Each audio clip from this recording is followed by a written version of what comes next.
Gabriel Spahiu este unul dintre actorii mei favoriți din noua generație și tot el poartă numele poate cel mai emblematic tip de oștean otoman, cel mai adânc întipărit în memoria colectivă a românilor.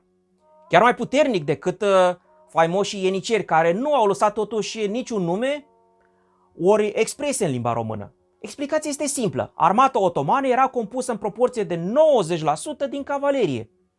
În cadrul acesteia, mai bine de 3 sferturi erau spahii. Spahiei duceau greul fiecărei campanii otomane regulate. În ciuda rolului lor strategic și famei pe măsură, cărțile de istorie românești ori ne informează greșit, ori nu spun mai nimic. Și când spun mai nimic, nu rezultă decât că este vorba despre niște tipi urâți, frumoși și fiind la noi, desigur, puși pe detectat mașini de spălat. Mă scuzați, am încurcat șinările. Pradă, detectat Pradă.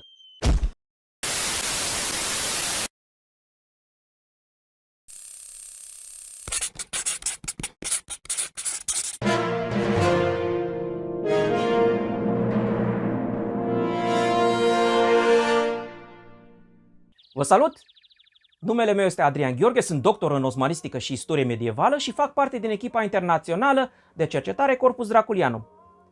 Înainte de a da drumul, doresc să vă atrag atenția că noul algoritm al YouTube-ului nu mai ține cont doar de abonările dumneavoastră. Doar 8% din click-urile pe producțiile noastre vin de la cei care ne-au abonat.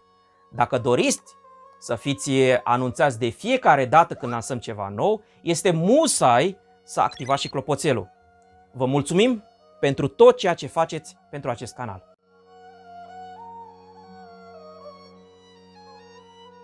Cuvântul sipahi, românizat spahi, vine din termenul persan sipah, armă în sens general, și indică deci o persoană înarmată, un războinic.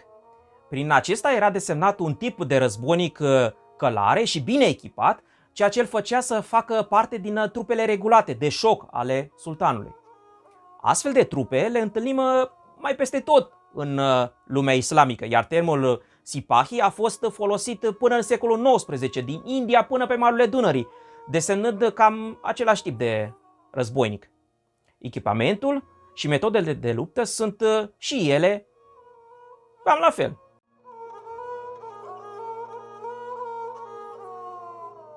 Cea mai mare greșeală pe care o fac chiar istoricii, mă refer aici la cei nespecializați în studiul Imperiului Otoman, este că spahii, cu 3 de i, să fie comparați cu cavaleria nobiliară din Europa. În fapt, aceștia diferă din toate punctele de vedere, de la bazele economice și de recrutare până la echipament și tactici. Singura asemănare este una foarte generală și întâlnită mai peste tot în istorie.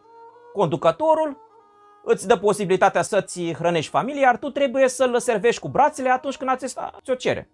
Cam asta e tot ce au în comun. Spahii s-au născut în area culturală bizantino-islamică și sunt practic echivalentul musulman al pronoiarilor bizantini. La baza acestora stă conceptul de icta, pronoia sau pronia în greaca bizantină, adică beneficiarii nu primesc proprietăți, ci doar dreptul de uzufruct sau mai precis veniturile generate de acesta. Sultanul era practic singurul proprietar și cu mici excepții, spre exemplu fundațiile religioase, toate terenurile arabile, toate pădurile, apele, iazurile, pășunile, dar și podurile ori morile îi aparțineau. Veniturile generate de acestea puteau fi concesionate de diversi supuși în schimbul prestării de diverse servicii către sultan. Aceste concesiuni de venituri se numeau timar. Din acest motiv, spahii din provincii mai sunt numiți și spahii timarioți. Asta pentru a-i deosebi de o altă categorie de spahii, anume spahii porții, care alături de enicieri erau trupe permanente, ca pâculu, mereu sub arme, în jurul palatului sultanal. Contrar unei confuzii des întâlnite, timarele nu erau doar militare, adică nu oricine primea un timar trebuia să lupte în campanii. Foarte multe timare erau civile, ca să zicem așa, adică de ele beneficiau și mulțimea de membri ai aparatului administrativ ori capetele religioase. Și aici intervine marea surpriză. Nu numai musulmanii erau spahii pe timpul lui Vlad Țepeș. Așa cum o demonstrează deja primul registru otoman de census din 1432 în Albania, confirmat de multe altele din anii 1450 și 70 din Bulgaria, Serbia și Bosnia, practic aproape o treime din timarioți erau creștini. Mai mult decât atât, preoți ori lideri locali creștini erau și ei timarioși și beneficiau de aceleași drepturi ca și omologilor musulmani. Da, până și preoții. Foarte probabil nu toți erau timarioți, ca și spahii. Uimitor, nu?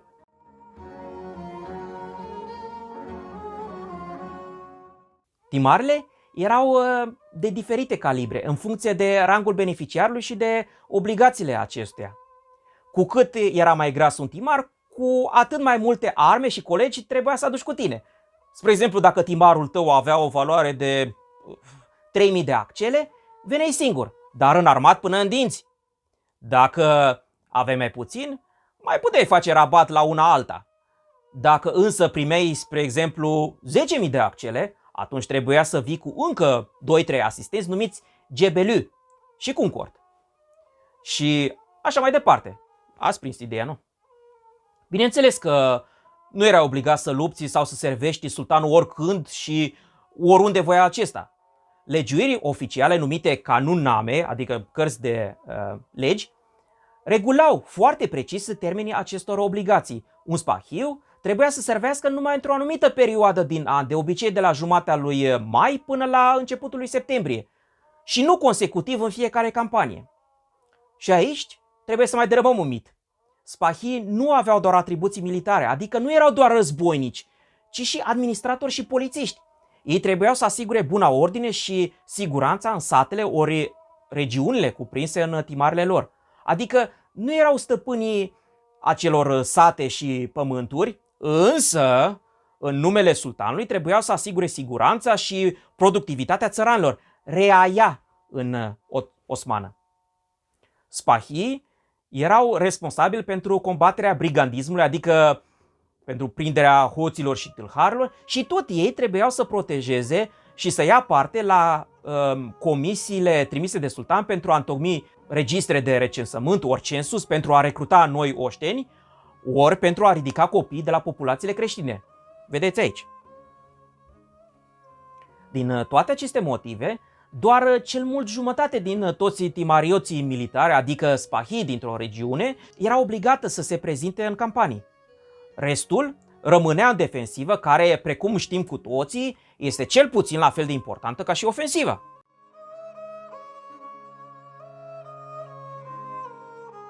Pentru a ajunge spahiu timariot, trebuia mai întâi să te evidențiezi pe câmpul de luptă și să ai grijă în același timp să te vadă și comandantul tău, fiindcă la acesta trebuia să te duci pentru recomandare, teschere sau teșcherea în româna mai veche. Pe baza acesteia, ajungeai la guvernatorul local, Sanjak Bey, care ți scria o recomandare și mai cu moți, însă numită la fel. Cu aceasta, din urmă, deschideai ușile sultanului, care ți confirma printr-o diplomă oficială numită berat dreptul oficial la un timar. Asta nu înseamnă că și îl primeai automat. Pentru aceasta trebuia să aștepți pe o listă până se elibera ori crea unul cât mai aproape de regiunea ta. Câtă vreme nu primeai timarul, de mâncat cum se numea, nu erai obligat să prestezi aceleași datorii ca și colegii de breazlă mai norocoși, adică care primiseră timarul deja. Fiecare spahiu era trecut cu timarul său în registre speciale numite tahrir defterleri. Acestea erau defalcate pe fiecare unitate administrativă în parte, de la mare la mică. Fiecare rubrică începea cu numele spahiului, urmată de conținutul timarului său, adică numele satelor și ale fiecărui cap de gospodărie, hane în osmană. Mai detaliat despre deftere și sistemul otoman de impozitare într-un episod special. Cât privește spahii porții, aceștia ajungeau la această funcție pe aceeași cale ca și ienicerii, adică în urma ridicării tributului sângelui în copii de la populațiile creștine, așa cum v-am explicat în acest episod.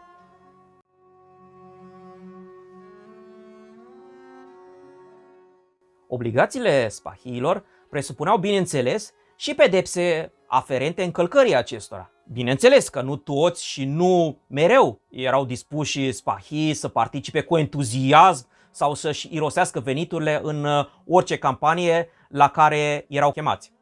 Fiecare încerca să se fofileze cum putea.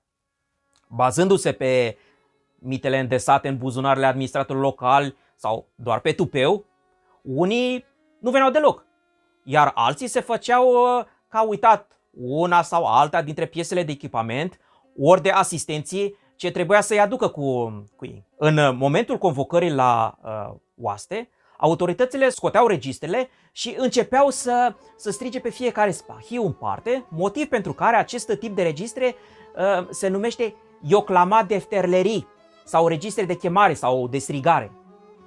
Fiecare spahiu era verificat în parte și marcat ca atare în registru. La fel și echipamentul ori asistenții săi care erau obligați să-i aducă. Dacă ceva nu se potrivea, se aplicau pedepse corporale prin aplicarea unui număr de nuiele, totul mergând în cazurile cele mai grave până la confiscarea timarului. Pedepsa capitală nu se aplica decât în cazul în care, spre exemplu, un spahiu băga mâna adânc de tot în buzunarul sultanului, adică în caz de delapidare. În cazul falsificării de acte ori diplome, autorului îi se tăia mâna, iar în cazuri cu totul extreme, acesta și beneficiarul erau condamnați la moarte. Precum vedeți, pedepsa capitală era foarte rar întâlnită, iar pedepsele corporale la ordinea zilei, ca în armata rusă, bineînțeles.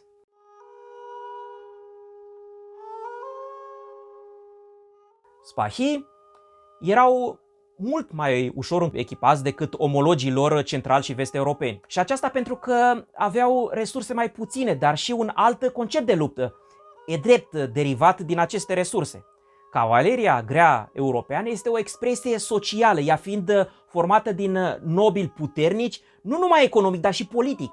Acești nobili europeni aveau mai multă forță să se opună voinței regelui ori împăratului, de obicei văzut ca primus inter pares, adică cel mai puternic între egali. De aici și problemele mult mai mari de mobilizare a acestor nobili și a banderilor, adică cetelor lor, dar și de menținerea disciplinei pe câmpul de luptă. Deși nu totul funcționa brici nici la el, sultanului îi era comparativ mult mai ușor să strângă armata și să-și țină în frâu spahii pe câmpul de luptă. Și nu mă refer aici doar la administrația otomană, care în secolele al XV și al XVI era mai eficientă decât cea europeană. Al doilea motiv pentru armamentul mai ușor al spahilor otomani era tipul de război preferat în estul Europei și în Orient, unul bazat pe viteză și mobilitate. Deci armurile mai mult i-ar fi încurcat dacă și le-ar fi permis ori furat de la adversarii căzuți, fiindcă tacticile lor nu se bazau pe străpungerea frontală a dispozitivului inamic în urma unei șarje șoc. Spahii trebuiau să fie îndeajuns de ușor cât să poată executa operațiuni de flancare și de atacare pe aripi a adversarului. Asta în timp ce grei cavaleri europeni preferau să ia cu asalt dispozitivul inamic din fața lor în linie dreaptă, în goana calului și bazați pe greutatea proprie a calului și a echipamentului. Iar apoi să străpungă cât mai adânc, stricând coeziunea de grup a inamicului și instaurând panica în liniile acestuia.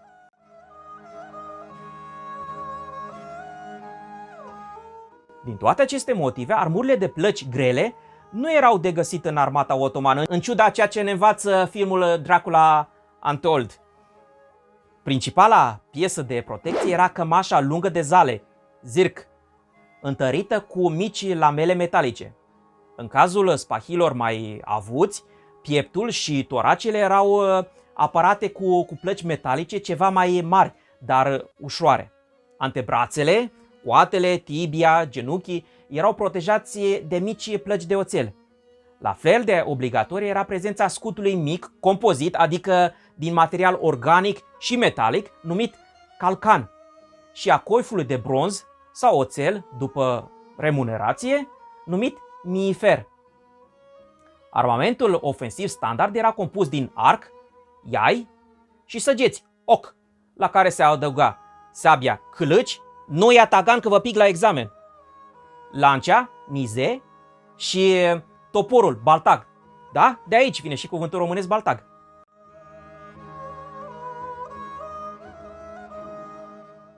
Toți spahii dintr-o provincie se adunau sub comanda celui care le-a transmis mai departe ordinul de mobilizare sultanal, anume Sanjak Beyul local, despre care v-am vorbit mai înainte. Împreună cu aceștia, mărșăluiau mai departe spre Edirne, vechea capitală a Imperiului, în fața căreia se adunau contingentele din toate provinciile. Sanjak, în osmană, care de fapt la origine înseamnă steag. Toți otomanii din partea anatoliană și europeană a Imperiului se grupau sub steagul fiecăreia dintre acestea două, formând două corpuri de armată distincte și semi-autonome. Deci spahii anatolieni nu se amestecau cu spahii rumelioți, adică europeni. Și nu de puține ori exista o rivalitate între aceștia. Între noi însă nu există nicio rivalitate, ci doar armonie și marea bucurie de a vă reîntâlni și la următorul episod, spre a vă putea ura, așa cum Maria sa obișnuia să-și încheie scrisorile slavone, și Dumnezeu să vă veselească. La revedere!